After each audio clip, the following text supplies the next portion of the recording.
Hey guys, tonight we're diving headfirst into a scenario that's probably crossed your mind during a particularly boring history class. What if you woke up in medieval times? Imagine, just for a moment, the soft hum of your modern air conditioner fading, the scent of fresh coffee evaporating, and the reassuring glow of your smartphone screen vanishing. Instead, you're greeted by the damp, earthy smell of something you can't quite identify, the rustle of straw beneath you, and a profound, chilling silence broken only by the distant bleating of a sheep or perhaps a truly unsettling snort. Your memory is a jumble of vague sensations, a sudden disorientation that screams wrong. You blink, and the familiar ceiling of your bedroom is replaced by rough-hewn timbers and a thatch roof, dripping just a little. The light filtering through a tiny, grimy window isn't the soft, diffused light of your smart bulbs, but a harsh, unfiltered glare.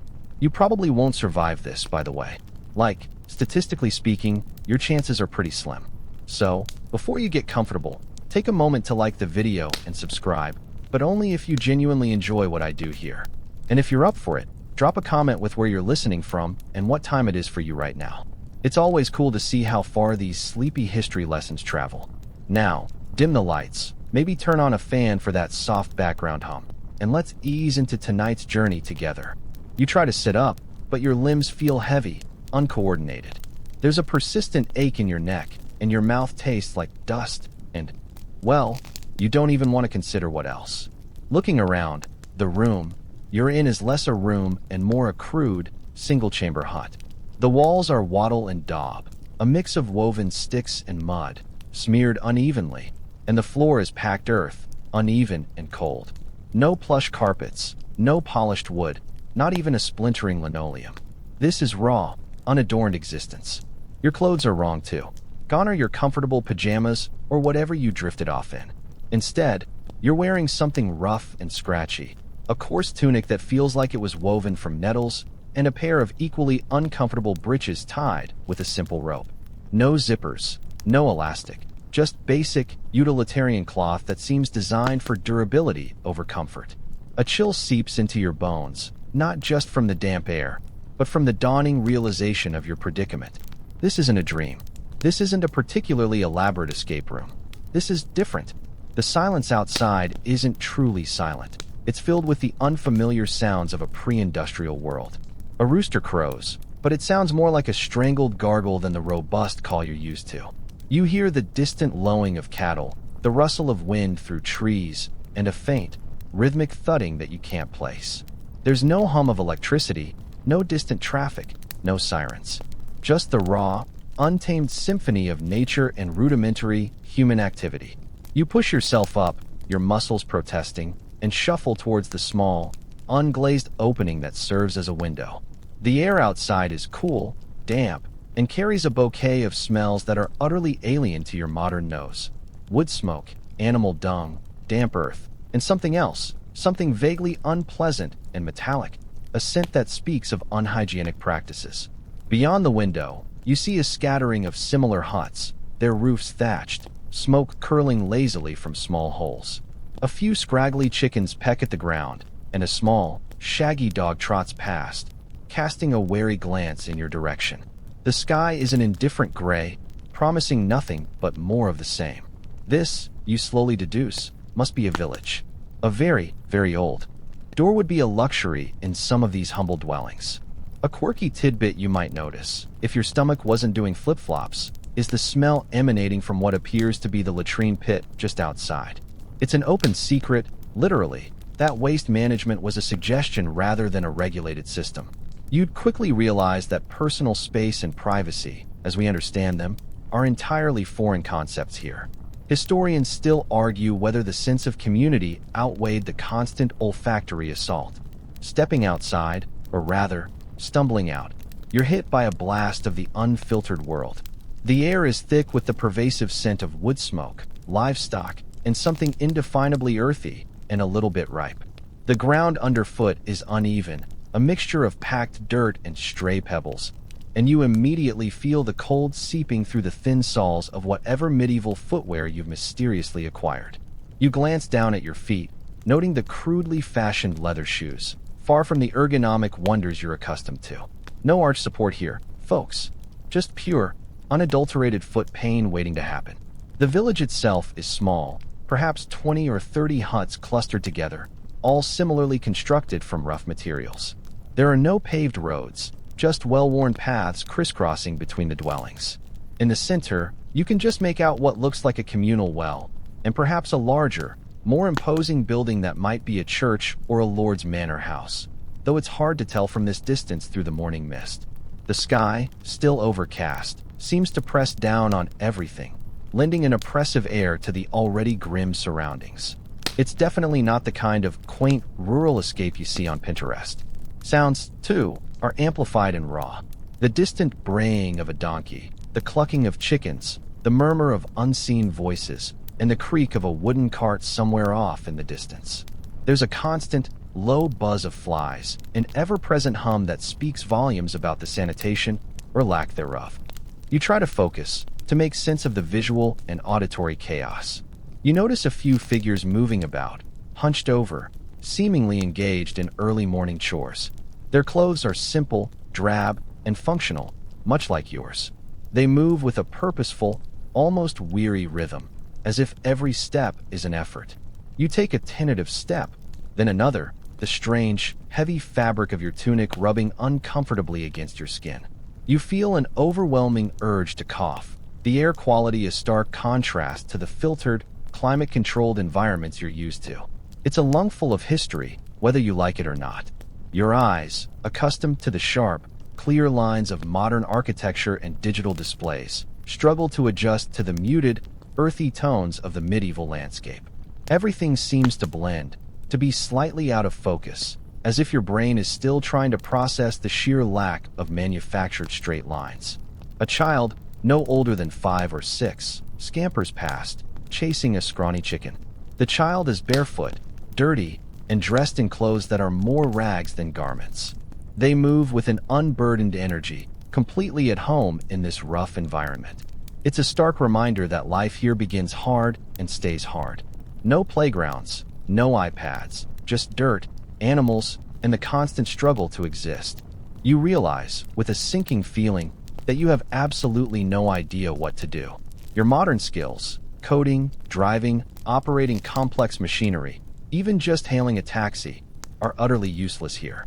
You can't even tell what time it is without a sundial, and good luck finding one of those on short notice. Your stomach rumbles, a painful, empty protest. The last meal you remember was probably something microwaved, delivered, or pulled from a well-stocked fridge. Now, the concept of a grocery store is a distant, almost mythical dream. The most mainstream historical fact you're confronting right now is the precarity of daily existence. Food wasn't a given. It was something you worked for, constantly. A quirky tidbit.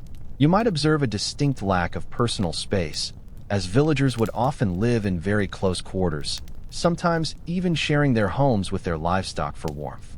It certainly cuts down on the heating bill, I suppose. Historians still argue whether this close proximity fostered greater community or simply more frequent outbreaks of disease. Either way, your concept of a quiet morning just flew out the window, along with any lingering hope of a hot shower. Your stomach's persistent gnawing is a stark reminder of your most immediate problem: food. You glance around, a vague hope that someone might just be giving away free samples of whatever they eat here. Nope, not a chance. The villagers you see are already busy, not idling with their medieval espressos. One woman is bent over a rudimentary grindstone, laboriously turning it, likely processing grain. Another man is leading a cow, a thin rope in his hand, heading towards a small, fenced enclosure. Nobody seems to be handing out breakfast burritos. The first crucial realization sinks in: you are utterly dependent. In your own time, sustenance was a trip to the fridge, a quick online order, or a drive to the nearest fast food joint. Here, food is the result of relentless, back-breaking labor from dawn till dusk. There's no corner store, no vending machine. Every morsel you consume has been grown, harvested, or hunted, often with rudimentary tools and immense effort. This isn't just farm to table. It's your aching back to table. Water, too, is not just a tap away. You remember the communal well you spotted earlier. That's your best bet. You start walking, a little unsteady on your feet, towards the center of the village. The air, as you move, seems to become even more pungent. You pass by a small enclosure where a few pigs are rooting in the mud, emitting grunts and snorts that sound surprisingly aggressive. A couple of geese hiss at you from near a murky puddle. It's a symphony of rural life, but one that smells suspiciously like a poorly maintained petting zoo. Reaching the well, you find it's a simple stone structure with a wooden bucket attached to a rope and pulley system. It looks like it could use a good scrubbing. The water inside appears clear enough, but your modern brain immediately flashes warning signs. Is it potable? Has anyone tested it for coliforms? Is there a risk of giardia? In your time, you'd pull out your phone and check a municipal water quality report. Here, you just have to trust that nobody has dropped anything too horrifying down there recently. Desperate, you decide to risk it. You grab the bucket, the rough rope scraping your hands, and laboriously lower it into the depths. The weight of the water as you pull it back up strains your unaccustomed muscles. It's a workout just to get a drink. The water is cold, earthy, and surprisingly refreshing, despite your lingering doubts about its purity. You drink deeply, sloshing some down your front. It's a small victory, a temporary reprieve from the immediate physical discomfort. But the hunger remains. You watch others in the village. They seem to be eating simple gruel, or perhaps some coarse bread. There's no sign of the elaborate, multi-course meals you associate with medieval feasts from movies. Those, you realize, were likely reserved for the very wealthy, and you, my friend, are decidedly not wealthy. A mainstream historical fact you're experiencing firsthand is the constant threat of famine. Crop failures, droughts, plagues, or even just bad weather could decimate a harvest, leading to widespread starvation. People lived on the edge, always. A quirky tidbit you might observe is that many medieval diets were surprisingly varied for the time, often incorporating wild forage plants and small game, if available. It wasn't just bread and pottage, though those were staples. Historians still argue whether the average peasant's diet provided sufficient nutrients, given the physical demands of their labor. You, however, are just hoping for any nutrients. You're starting to eye those chickens with an unhealthy amount of interest. Just kidding, mostly. You wouldn't even know how to pluck one. With your thirst somewhat quenched, the gnawing hunger persists, but a more pressing, and perhaps even more existentially terrifying, problem begins to dawn on you. Who are these people, and what is your place among them? You're clearly not a noble, given your scratchy clothes and the complete lack of a retinue of bowing servants. You're also clearly not a hardened peasant, considering your soft hands and general air of bewildered helplessness. You're the very definition of an out-of-place person, a glitch in the medieval matrix. As you wander aimlessly, trying to look purposeful, you observe the villagers. They're all dressed in similar drab tunics and breeches, their faces weathered by sun and toil. There's a distinct lack of individuality in their clothing, no bright colors or elaborate patterns. Everyone looks like they're part of a medieval uniform. Their gazes, when they meet yours, are often fleeting, sometimes curious, but mostly indifferent. You're an unknown quantity, and in a world where everyone knows everyone else's business, that makes you an anomaly. You try to catch snippets of their conversations, but the language sounds off. It's English, yes, but an archaic form, heavily accented, with unfamiliar idioms and pronunciations. It's like trying to understand Shakespeare delivered by a mumbled Scottish farmer after you've had a few too many meads. You catch words like lord, tithe, fallow, and harvest, but the full sentences are largely incomprehensible. It's a linguistic barrier as much as a temporal one. You realize that communicating even your basic needs will be a monumental task, let alone explaining your sudden appearance from the year 2025. Good luck with that, time traveler. The concept of social hierarchy, a cornerstone of medieval life, begins to impose itself on you. You quickly notice that some dwellings are larger, built of sturdier timber, perhaps even with a glass pane or two in their windows, a true luxury. These must belong to the wealthier villagers, maybe the reeve, who oversees the village for the lord, or a prosperous craftsman. And then, there's the distinct, imposing structure you saw earlier, perhaps a small manor house or a church. That's where the real power lies. A mainstream historical fact you're witnessing is the feudal system in action. Society was rigidly stratified, from the king at the top, down through the various ranks of nobility, knights, clergy, merchants, and finally, the vast majority, the peasants or serfs.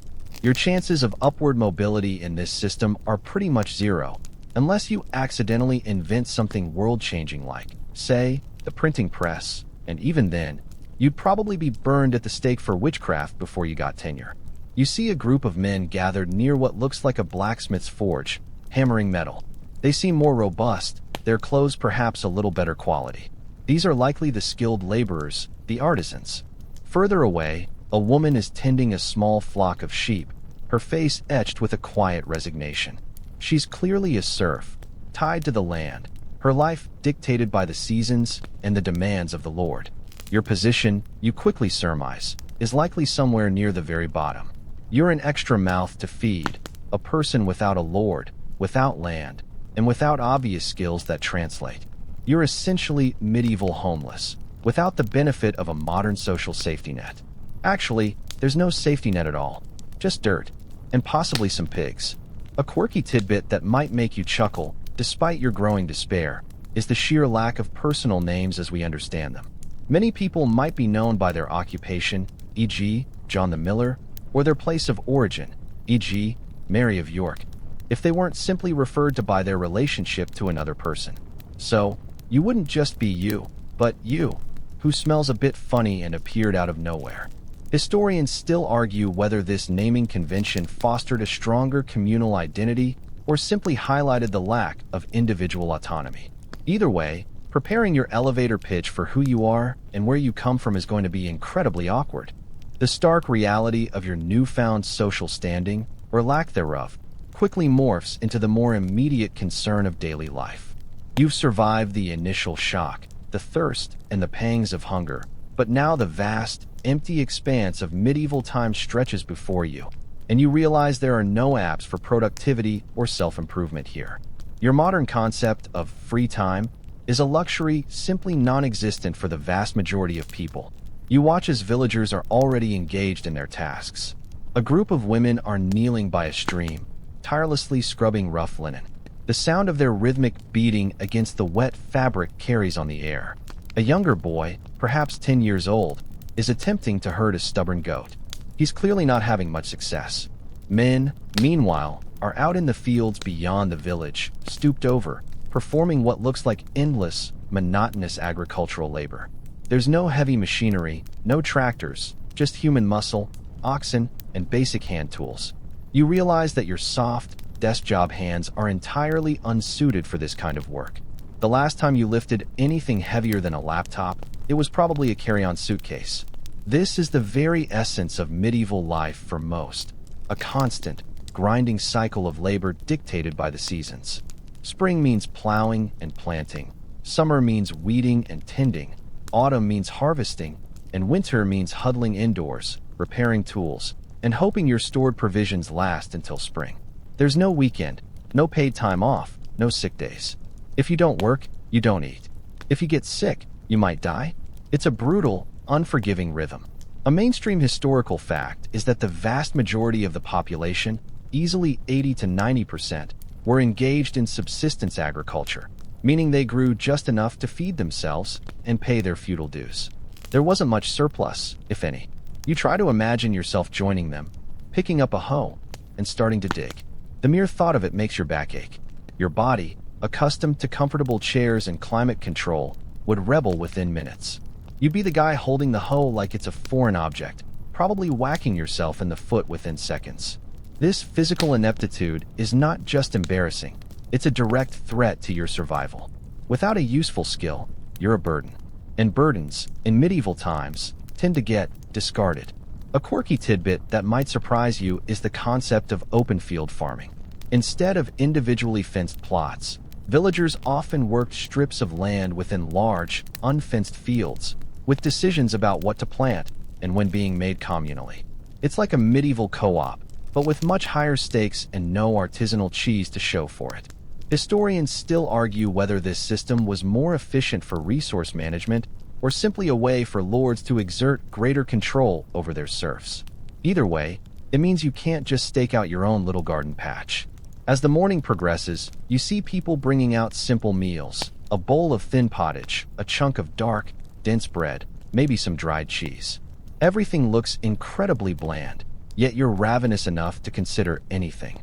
There are no snacks, no convenience foods, no sugary drinks. Your palate, accustomed to a kaleidoscope of flavors, would find this diet incredibly monotonous. You'd probably crave a potato chip with the intensity of 1,000 suns. But even if you somehow explained what a potato chip was, they'd look at you blankly and offer you another piece of stale bread. This isn't just boring history. This is boring daily life, where every single task, from fetching water to making clothes, is an exhausting, multi-step process. Sleep sounds pretty good right about now. As the day wears on, the persistent grime and general stickiness of your medieval existence become increasingly noticeable. Your skin feels rough, your hair is undoubtedly matted, and the scent you emanate is probably a delightful blend of sweat, wood smoke, and whatever unfamiliar medieval aromas have clung to you. The glorious invention of indoor plumbing, hot water, and soap, the kind that actually lathers, feels like a distant, unattainable fantasy. This isn't just about feeling a bit grubby. It's about confronting the fundamental differences in hygiene and health that defined life in medieval times. You watch as a few villagers attempt a form of personal cleaning. It usually involves a bucket of cold water from the well, maybe a rough cloth, and a brisk rub-down. There's no concept of daily showers or baths. Bathing was an infrequent luxury for most, perhaps once a month if you were lucky, and often in shared, communal tubs. Forget your fancy bath bombs and loofahs. You'd be lucky to find a handful of ashes to scrub with. The idea of clean laundry every day is also laughable. Clothes were worn until they were threadbare and genuinely couldn't hold themselves together anymore, accumulating layers of dirt and human detritus. This, you realize, is why everyone smells a bit ripe. A mainstream historical fact, disease was rampant and poorly understood. Without germ theory, people had no idea that microscopic organisms caused illness. They attributed sickness to bad air, miasmas, imbalances of humors, or divine punishment. This led to some truly wild cures, like bloodletting or applying poultices made of various questionable substances. You probably recall some of these from history class, but now, the abstract concept of a medieval plague becomes terrifyingly real. A simple cut could turn septic and kill you. A common cold could easily morph into deadly pneumonia. There's no penicillin, no antibiotics, no readily available painkillers, and certainly no emergency room with a quick diagnostic MRI. Your modern immune system, accustomed to a relatively sterile environment and bombarded with vaccines, would be in for a rude awakening. You're now exposed to a cocktail of new bacteria, viruses, and parasites that your body has absolutely no defense against. Even the dust in the air is probably teeming with things that would make your stomach churn. A quirky tidbit: medieval doctors, such as they were, often relied on urine analysis to diagnose ailments, examining its color, smell, and even taste. Yes, you heard that right. Hopefully, your medieval medical encounters remain strictly theoretical. Historians still argue whether some of these seemingly absurd practices had any genuine, albeit accidental, therapeutic effect, or if they were purely superstitious. You, however, would probably prefer a second opinion, or at least a different kind of sample. The constant presence of animals, the lack of proper waste disposal, and the close living quarters meant that fleas, lice, and rats were ubiquitous. You might already feel something itching on your scalp, a phantom sensation that quickly turns into a very real dread. Sleeping on straw, while perhaps natural, is also an open invitation for all sorts of tiny, unwelcome companions. The thought of a full-body scratch fest in the middle of the night fills you with despair. Forget your beauty sleep. You're just hoping to get any sleep without being nibbled on. This isn't just boring history. It's an itch that won't go away. As your understanding of medieval squalor deepens, another chilling aspect of this new reality begins to assert itself: the total absence of anything resembling modern law and order. There are no police, no court system as you know it, no Miranda rights. Justice here is swift, brutal, and often deeply personal. The rules aren't written down in easily accessible statutes. They're often based on tradition, the will of the local lord, and a healthy dose of fear. You might hear a commotion, a sudden shouting, and instinctively look for someone to intervene, perhaps a constable or a town guard. What you're more likely to see is a heated argument escalating into a fist fight, or even worse, a knife being drawn. There's no one to call. Number 911. Disputes are often settled by brute force or by the intervention of the community elders, or, more ominously, by the Lord's representative. A mainstream historical fact is that feudal justice was highly localized and often arbitrary. The lord of the manor had immense power over his tenants, including the power to judge, fine, and punish. Your concept of innocent until proven guilty is a quaint fantasy here. If the Lord's Reeve decides you're guilty, you're guilty. End of story. You might stumble upon a punishment being carried out. Perhaps someone is in the stocks for minor theft, pelted with rotten vegetables. Or you might see a more gruesome spectacle, like a public whipping for a more serious offense. The purpose isn't just punishment. It's a very public display to deter others. The air of casual brutality is unsettling. People aren't shocked by it. They've grown up with it. It's just part of life. You, however, would find yourself constantly flinching, your modern sensibilities screaming in protest. A quirky tidbit: trial by ordeal was a common practice, where a suspect's guilt or innocence was determined by subjecting them to painful or dangerous tests, like holding a hot iron or being thrown into water. If you survived or healed quickly, you were innocent. If not, well, bad luck, buddy.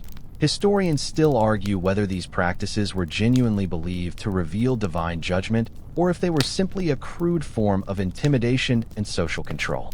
You, however, would probably try to negotiate for a trial by Netflix binge, which would, of course, be utterly incomprehensible to them. The thought of having to prove your innocence by holding a red-hot poker would probably make you want to spontaneously combust. The absence of formal legal protection means that personal reputation and alliances are everything. Offend the wrong person, especially someone with more influence than you, and you could find yourself in deep trouble with no recourse. Your social media presence won't save you here. There are no online reviews to protect you, no consumer rights. Just the chilling understanding that your physical safety and meager possessions are entirely at the mercy of others. This isn't just boring history. It's a constant, low-level hum of anxiety that makes you want to hide under the nearest pile of straw. Good night, and good luck. With the constant threat of hunger, grime, and arbitrary justice hanging over you, the final, pervasive force shaping medieval life becomes profoundly clear: the overwhelming power of belief systems. In your modern world, you might pick and choose your spiritual path, or none at all, largely without consequence. Here, the church isn't just a building. It's the bedrock of society, the ultimate authority, and often, the only source of comfort in a brutal existence. You notice the church, the most imposing building in the village, even if it's just a small, stone edifice compared to the grand cathedrals you've seen in history books. Its presence is constant. Bells toll at specific hours, signaling prayers, summoning people, marking the passage of time far more reliably than any sundial. Everyone, it seems, participates. Even if you're not particularly religious, the sheer social pressure to conform would be immense. To be outside the church, to question its doctrines, would be to invite suspicion, ostracization, and potentially far worse fates. A mainstream historical fact: the Catholic Church held immense power in medieval Europe, influencing not just spiritual life, but also politics, law, and education. It was the largest landowner, a significant employer, and the primary arbiter of morality. Kings sought its blessing, and peasants relied on its guidance. Your modern concept of separation of church and state would be utterly alien, even laughable, to them. The church was the state, in many fundamental ways. You'd quickly realize that attending Mass, even if you don't understand Latin, is less an option and more a social requirement. Beyond official doctrine, superstition reigns supreme. People genuinely believe in witches, fairies, mischievous spirits, and divine omens. A bad harvest isn't just bad weather, it might be a curse. A sick child isn't just a bacterial infection, it could be the work of an evil eye. Every unusual event is interpreted through a lens of magical thinking. You might hear hushed tales of local folk remedies involving strange herbs and incantations, or villagers avoiding certain paths after dark because of rumored specters. This isn't just quaint folklore. It's a deeply ingrained part of their worldview, influencing their daily decisions and fears. A quirky tidbit: the belief in relics, often fragments of saints' bones or possessions, was widespread and fervent. People would travel great distances to touch or pray before these objects, believing they possessed miraculous healing powers or offered divine protection. Historians still argue whether the church actively promoted these beliefs for control or genuinely shared the popular conviction in their efficacy. Either way, if you tried to explain germ theory or the placebo effect, you'd probably be met with blank stares, followed by accusations of heresy. The weight of this pervasive belief system would press down on you. Your modern, scientific worldview would be not just irrelevant, but potentially dangerous. To openly dismiss their superstitions or question their faith would be to brand yourself as an outsider, a heretic, or even a witch. You'd quickly learn to keep your mouth shut about things like vaccines, photosynthesis, or the true shape of the earth. Sometimes, boring history is just staying quiet and blending in, lest you face a very unboring trial by fire. As the relentless grind of daily medieval life settles in, your persistent hunger returns to the forefront, but now with a deeper understanding of the seasonal anxieties that govern sustenance. This isn't about popping to the supermarket when the fridge is empty. This is about living on the edge of feasts and famine. You quickly learn that periods of relative abundance are fleeting, mere interludes before the lean times inevitably return. You notice how intensely focused everyone is on the harvest. It's not just a job, it's the annual lifeblood of the village. The success or failure of the crops, wheat, barley, oats, determines whether people eat well, eat poorly, or simply starve. There's a palpable tension in the air as the growing season progresses, a collective anxiety over rain, sun, and blight. A mainstream historical fact is that agricultural yields were incredibly low by modern standards. For every seed planted, perhaps only 3 or 4 grains were harvested, a far cry from the hundreds or thousands we expect today. This meant that a significant portion of the harvest had to be saved for the next year's planting, leaving little surplus. During the harvest season, the village becomes a hive of activity, a frantic race against time and weather. Everyone, from the youngest child to the oldest elder, is out in the fields, working from dawn till dusk, gathering every precious stalk.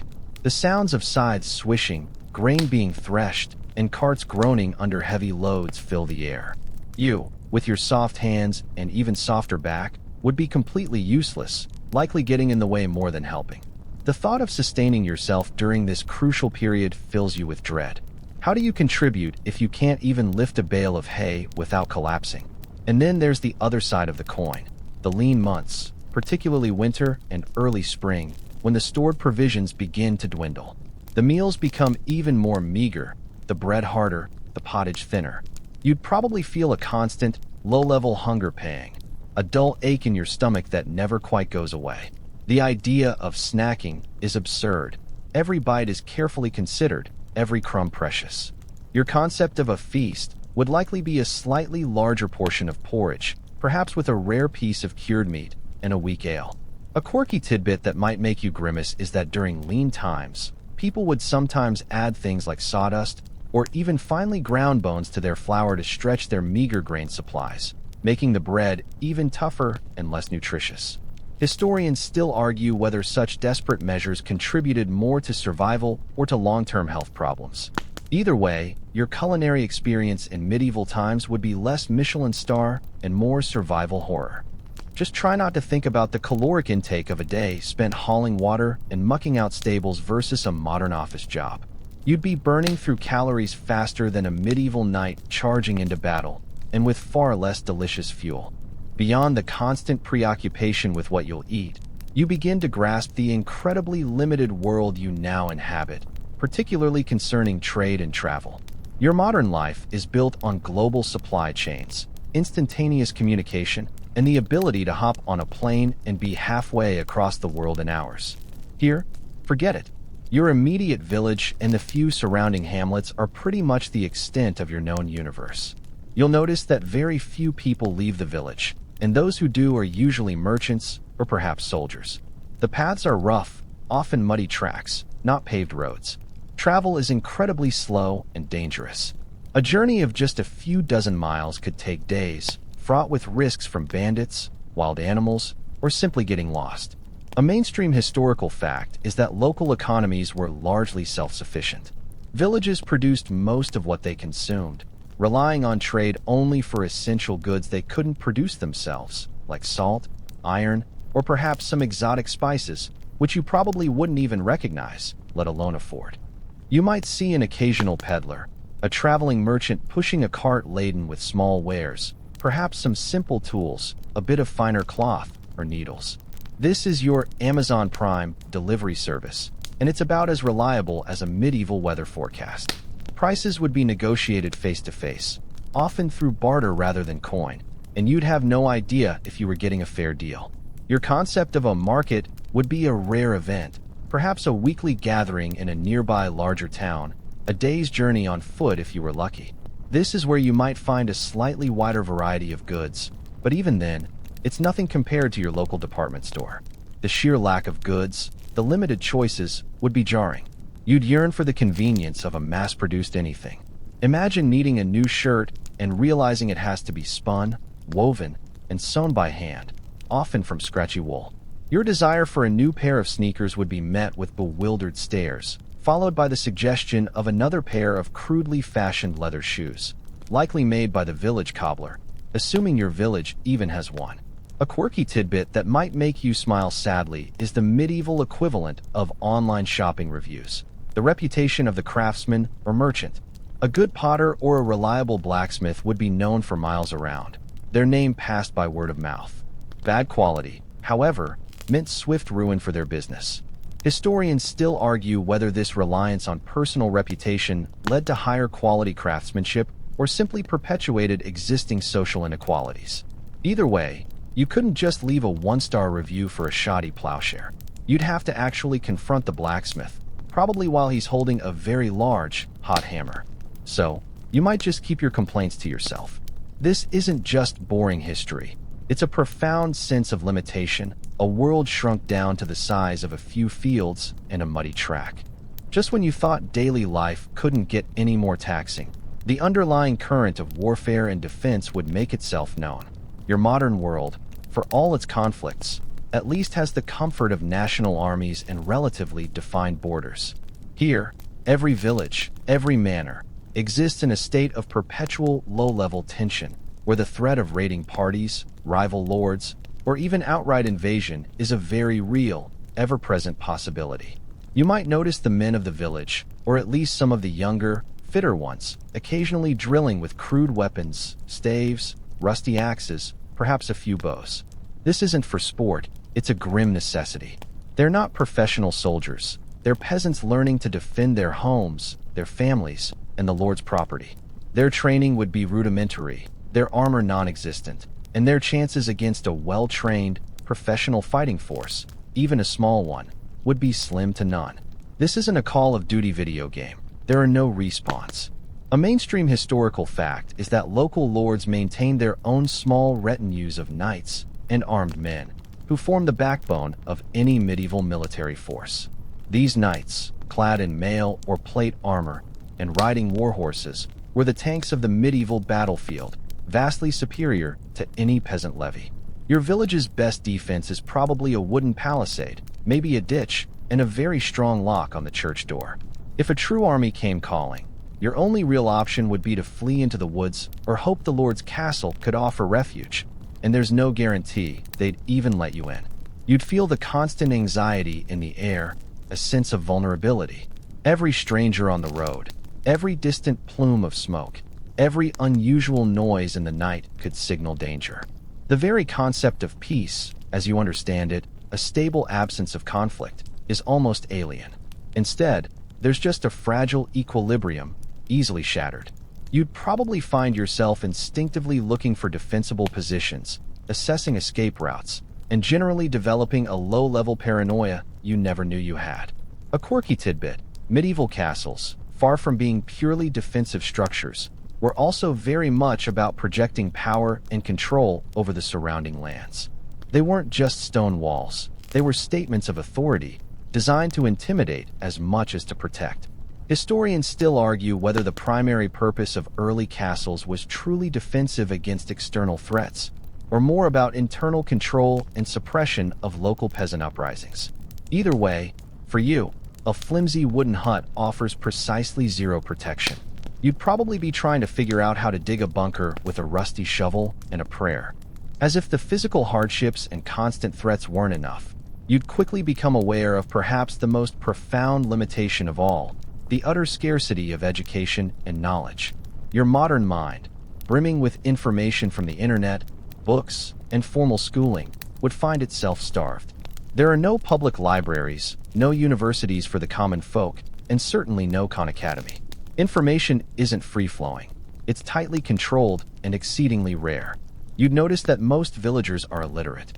They can't read or write, and they don't even have a concept of it. Their knowledge is practical, passed down through generations. How to plow a field, how to mend a roof, how to churn butter. Abstract thought, scientific inquiry, or anything beyond the immediate needs of survival are luxuries they simply can't afford. A mainstream historical fact is that literacy rates were incredibly low in medieval Europe, particularly among the peasantry. The ability to read and write was largely confined to the clergy, some nobility, and a handful of merchants or scribes.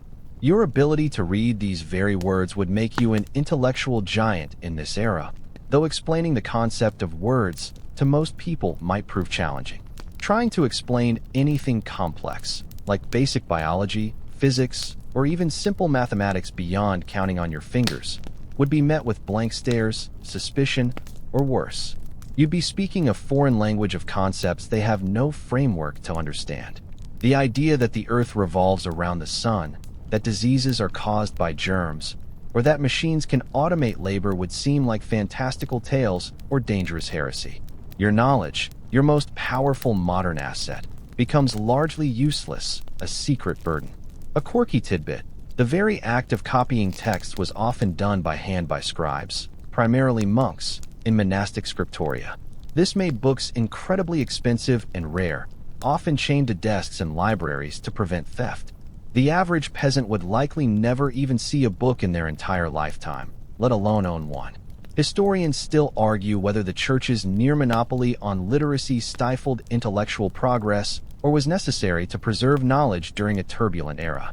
You, however, would just be wondering how on earth you're going to Google how to build a water wheel with sticks.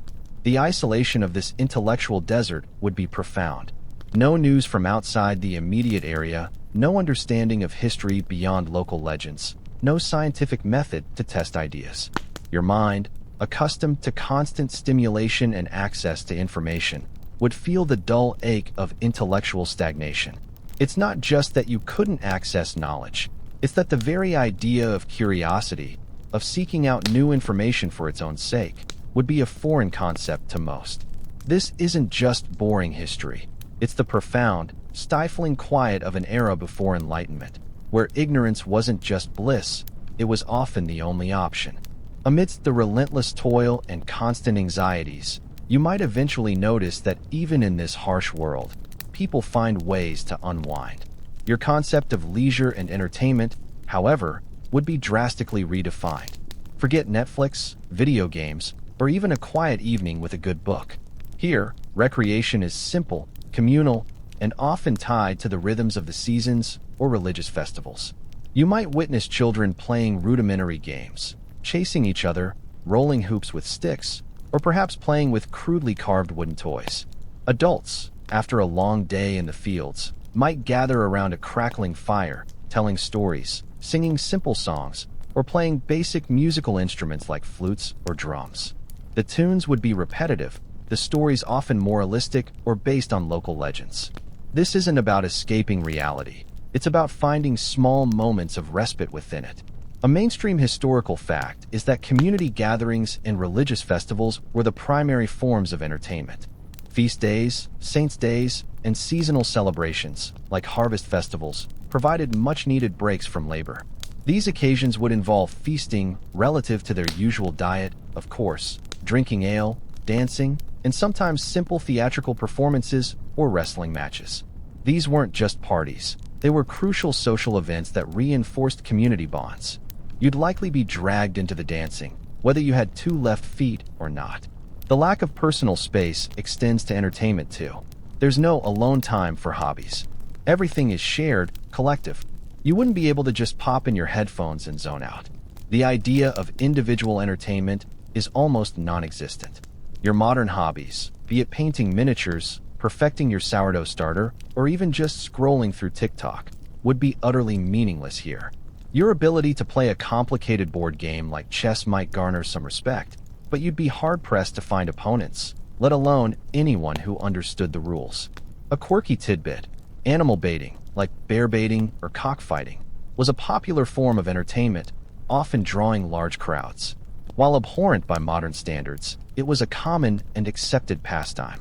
Historians still argue whether such brutal entertainments served as a release valve for societal tensions or simply reflected a harsher, less empathetic sensibility. You, however, would probably be trying to figure out how to start a medieval PETA chapter, which, let's be honest, wouldn't go very well. So for now, you might just have to settle for watching a very slow, very repetitive medieval dance, all while trying not to think about your favorite binge-worthy show back home. This isn't just boring history. It's a stark reminder of how much our leisure activities are shaped by technological progress and cultural values. After experiencing the sheer physical and mental toll of this medieval existence, the constant hunger, the pervasive dirt, the fear of disease, the arbitrary justice, the intellectual starvation, and the utterly basic entertainment, a grim question begins to form in your mind. What about the future? Your modern brain is hardwired for planning, for career paths, for retirement funds, for thinking months and years ahead. Here, thinking beyond the next harvest feels like an immense, almost foolish, luxury. You quickly realize that your personal future here is bleak. There are no opportunities for advancement, no social mobility. You are likely stuck in this station, this village, for the rest of your days, unless you somehow manage to run away and find an equally grueling existence elsewhere. Your modern skills are worthless. Your comfort with technology is an anomaly. You couldn't start a tech company, couldn't become a doctor, couldn't even work in customer service. You'd be lucky to become an apprentice to a craftsman, and that would involve years of servitude and very little pay. The most mainstream historical fact about the future for medieval peasants is its cyclical nature. Life was a constant repetition of seasons, planting, harvesting, birth, death. There was little expectation of progress, of things getting demonstrably better in a material sense. Your children would likely live the exact same life you did, facing the same struggles, following the same traditions. The concept of upward mobility was almost non-existent for the vast majority. It's a sobering thought. You might fleetingly consider trying to invent something. A steam engine? A printing press? But then you remember the sheer lack of resources, the absence of even basic understanding of scientific principles, and the crushing social pressures. Even if you somehow managed to cobble together a crude prototype, you'd likely be viewed with suspicion, accused of witchcraft, or simply robbed of your invention by a more powerful lord. The medieval world isn't designed for innovation, not in the way your world is. A quirky tidbit that might occur to you is the sheer optimism medieval people must have possessed, or perhaps a profound resignation, to face such an uncertain future with so little control. Despite plagues, famines, and warfare, life went on. They found joy in simple pleasures, solace in their faith, and strength in community. Historians still argue whether this acceptance was born of genuine contentment or simply a grim determination to endure. You, however, would be grappling with a profound sense of despair, realizing that your comfortable, predictable future, with its endless possibilities, has been snatched away. There's no escape, no easy way back. This isn't just boring history. It's a terrifying glimpse into a future you desperately don't want to live.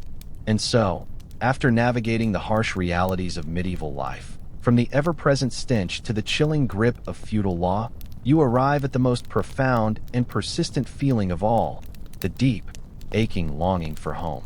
It's not just for your comfortable bed or your favorite food. It's a yearning for a world that understands you, for the people who speak your language, for the quiet hum of electricity, for the reassuring glow of a screen.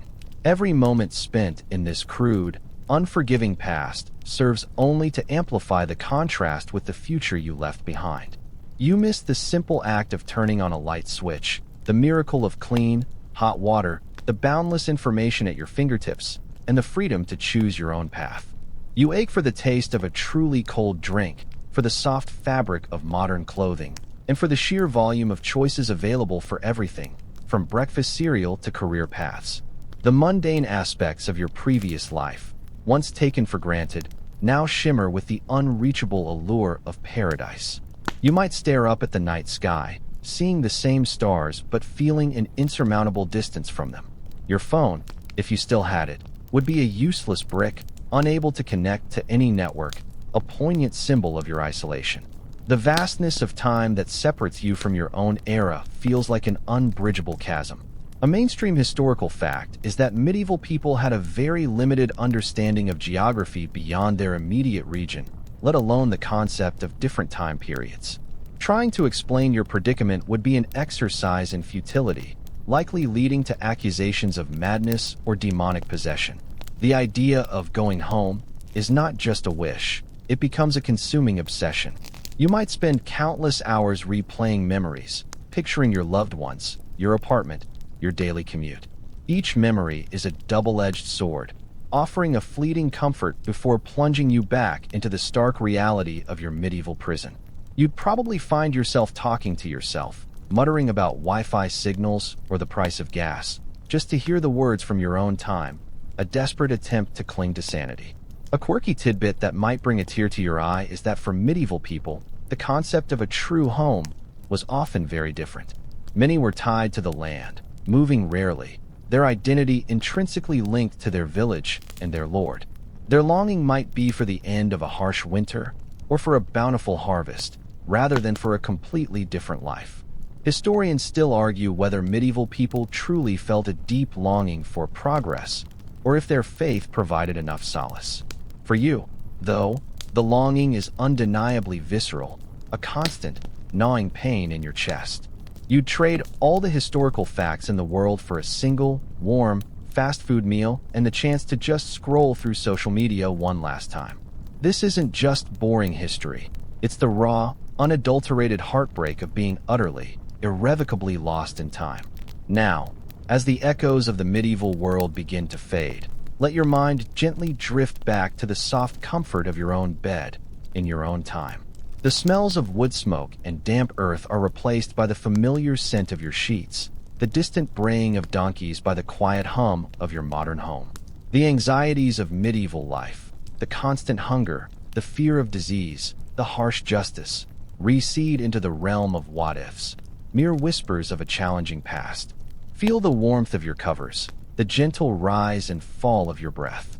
The stories we've explored tonight, of a world so different from our own, are now safely tucked away, part of the quiet history that hums beneath our modern lives. There's no need to worry about sanitation or finding food, or whether a night will randomly demand your allegiance. Those struggles belong to another time, another you. Let the lingering images soften, blur at the edges, dissolving into the peaceful darkness. The rigid social hierarchies, the slow pace of life, the reliance on brute force, it all fades now. You are safe, you are comfortable, and you are exactly where you belong. Allow your thoughts to slow, your muscles to relax, as the quiet of the night enfolds you. Just breathe, and let the gentle current of sleep carry you away. End of script. Sweet dreams.